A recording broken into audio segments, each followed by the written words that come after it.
Alhamdulillah sasai hari ini prakat yuk leg curfew ataupun batalkan perintah berkurung sasai.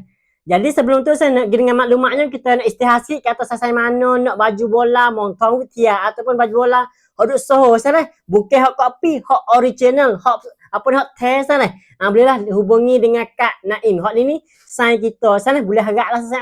Lepas tu dia camkat bajunya hanya satu las saja dia kata sasai. Tu dia nak cepat-cepat sasai.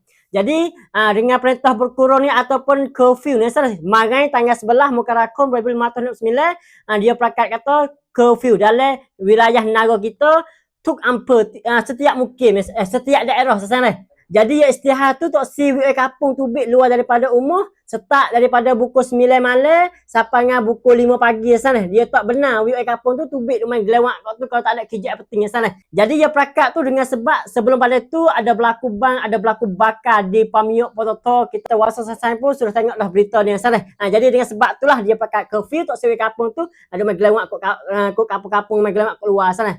Lepas pada pukul 9 malam sampai pukul 5 pagi sana. Jadi setelah mana dia istihar kata lagu tu curfew ataupun perintah berkurung ni sana.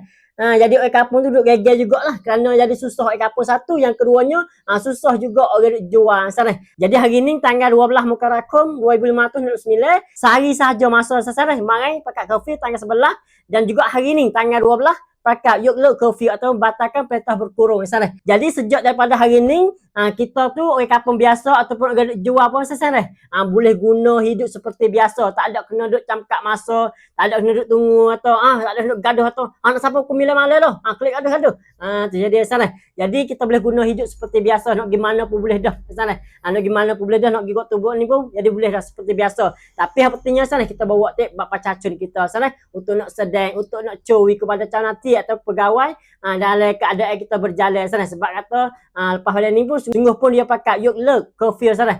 Tapi nak ayat kata apa ni undangnya dia tindak dia tu duduk rasa jadi kuat lagi lah sasai. Jadi dia kena duduk peksak kok ni lagi lah sasai. Jadi hak pentingnya kita bawa lah kat papa cacun kita sana.